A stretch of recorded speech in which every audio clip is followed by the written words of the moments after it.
eng ulug'i qildi. Nima uchun desa, Qur'on kitobini Alloh taolo 124 ming payg'ambardan tanlab payg'ambarimiz alayhisalomga berganligidan. Shuning uchun Qur'on shunaqangi ne'matki, Alloh taoloning so'zi bu. Alloh taoloning so'z aytgan so'zi, farishtaga Jabroil alayhisalomga nozil qilgan so'zi, farishta Jabroil alayhisalom payg'ambarimizga olib kelgan Allohning so'zi. Demek ki Peygamberimiz Aleyhisselam'ga kelgan Qur'on tufayli Peygamberimiz 124 ming payg'ambar ichida sayyidi bo'lsa, Ramazon oyi Qur'on nozil bo'lganligidan nima 12 oyning ichidagi eng sarvar oy bo'lsa, Ramazonning ichidagi qadr kechasi bo'lsa, eng qadrli kun 365 tunning ichidagi eng ulug' tun bo'ldi. Nima uchun desa, Qur'on nozil bo'lgani uchun. Alloh inna anzalnahu fi laylatil qadr. Biz Qur'onni laylatil qadr kechasida nozil qildik degani uchun mana eng ulug' tunga aylandi. O'sha tunlarda bittasida biz turibmiz bugun. Eng ulug' tunda turibmiz. Bugungi tunni, bu kechani, Qur'on nozil bo'lgan kechada kim Qur'onni yaxshi ko'rsa, Qur'onga ixlos qilsa, muhabbat qilgan bo'lsa, Alloh taolo o'sha bandasini yaxshi ko'radi. O'sha bandasini ham Alloh taolo ulug' qiladi. Ulug' bo'lishlik degani, birodarlar, bu dunyodagi bir martaba, daraja, to'riga chiqish, kresloda o'tirish, bu ulug'lik emas. Ulug'lik Alloh taolo shu meni suyukli bandam degan bo'lsa, mana shu ulug'lik. Bu dunyoda bor yo'g'i eng ko'p yashasa 100 yil yasharmiz. 100 ga kirgan odamdan, 90 ga kirgan odamdan so'rang, kecha keluvdim dunyoga, bugun ketyapman degan. Shunchalik umri qisqa. Hayot shunaqa. Lekin Qur'on qiyomatda yo jannatda emas, jon berishlikdan boshlab turib bandam bilan billa bo'ladigan ulfat. Ota bolasini dunyoga kelar ekan, o'lguchon bolam deydi, topganini bolasi uchun sarflaydi. Ona ham shu. Lekin birorta farzand yo'qki, ota onasi bilan vafot qilgan kunida bir kechaga qabrida billa turadigan. Hech bo'lmagan, hech kim qilmagan.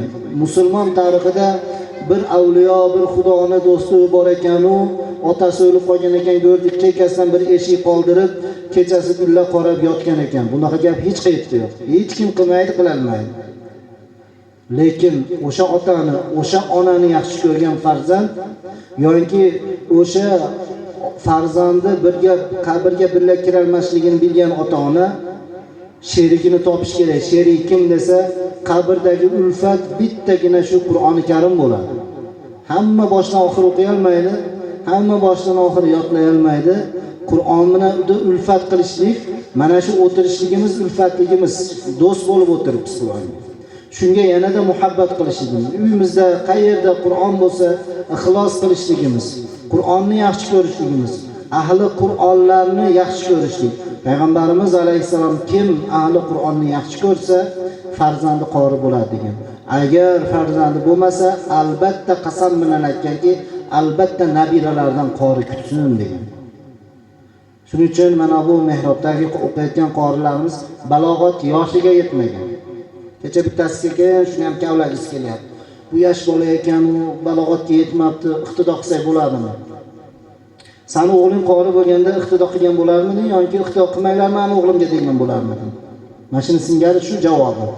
Farz 5 vaqt farz namoziga balog'at yoshiga yetmagan odamga biz mazhabda iqtido qilinmaydi. Ammo nafil namozlarda, mana tarovih namoz, nafil namoz, yolg'iz o'qisak ham bo'laveradi buni, uyda o'qiganlar.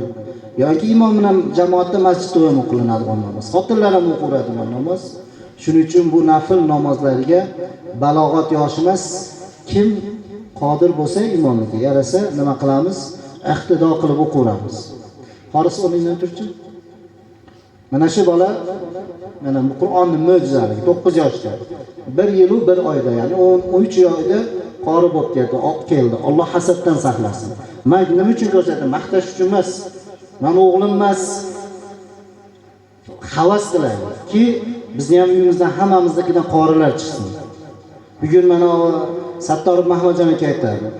Bizda qori yo'q, imomlardan qori xatm o'qib chiqqan paytda dasturxonga pechay qand yong'oq chachib ehson qilib saharli iftorlik bo'lar edi. Mana bugun qorilar ko'paydi, dasturxonlarni qarang. Haqiqatda ahli Qur'on ko'paysa, masjidlarga imomlik emas, ahli Qur'onlar qorilar. Imom bo'lmaydi. Ahli Qur'onlar qorilar. Bir maraka o'tkazish uchun ahli Qur'on bo'lmaydi. Xudoni Qur'onini keyingi avlodga yetkazib berishlik, farishtani o'rnida, payg'ambar o'rnida xizmat qiladiganlar ahli Qur'on deydi. Ahli Qur'onni payg'ambarimiz alayhisalom ahli Qur'on, ahlulloh dedi. Qur'on ahli, ichida 30 porasi bor odam Xudoni ahli dedi.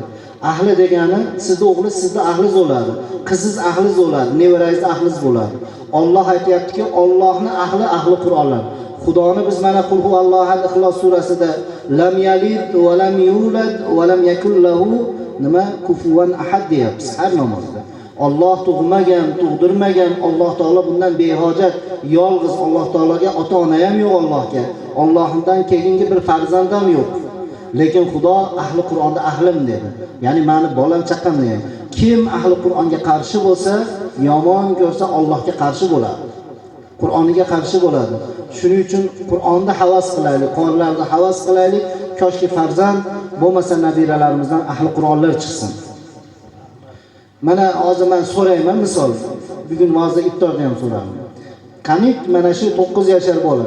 O'ylab ko'raylik, mana shu turgan mana shu bitta Qur'on kitob. Shu kitobda unida bir Bobirdi, bir boshqaniki bir shoirning kitobi yoki bir qissa bo'lsa o'zbekcha, mana shu chekalik kattalikda. Shuni 10 yilmi, 5 yilmi, mana bu 11 13 oyda deyapti. 13 oyda shu kitobda o'zbekcha kitob boshdan oxir o'zimizning tilimizda yodlab o'shinda nima deyilgan bo'lsa shunday qilib hikoyani aytib berish mumkinmi? O'sha bir 600 varaq. Juda qiyin narsa-da. To'g'rimi? Xo'p, aytdi ham deylik. 30-betda 25-qatorida nima deb yozilgan desa aytib beriladimi? Mumkin emas. Lekin Qur'on bu arab tili bitta so'zini, bitta kalimani mana hozir shuncha o'qisa tushunmaydi. Bu emas, hamma qori. Bu Qur'onda haqiqiy Xudoning so'zi ekanligiga ishonish uchun, ishontirish uchun aytyapmiz. Bu Xudoni taoloni bu haqiqiy bir mo'jizasi Qur'on. Aytberchi deymiz. Bo'pti mayli, misol shu o'zbekcha kitob bo'lsa 30-betda falon so'z joyi nima bilan boshlanadi desa, bu juda ham qiyin narsa. Vo deb o'ramiz. Agar bitta nimani betni boshlansa. Mana bundan so'raymiz. 10-pora 20-betda nima bilan boshlanadi? Yaxshi donadan.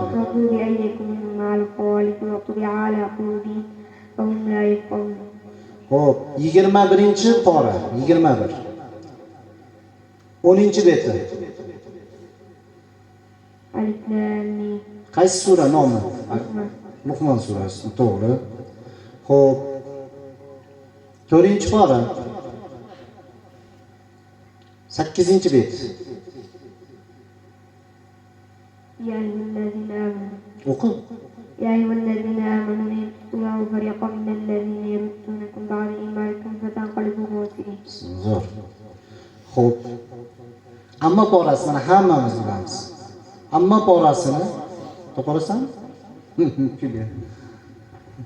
Devranni so'rayman. Amma porasi betda desa uyatyapti. Ya'ni bu hamma biladi degan. Mana bu Qur'onning mo'jizaligi. Ko'rasizmi? Kompyuterga yozib bitkilishsan bu aytib o'tadi.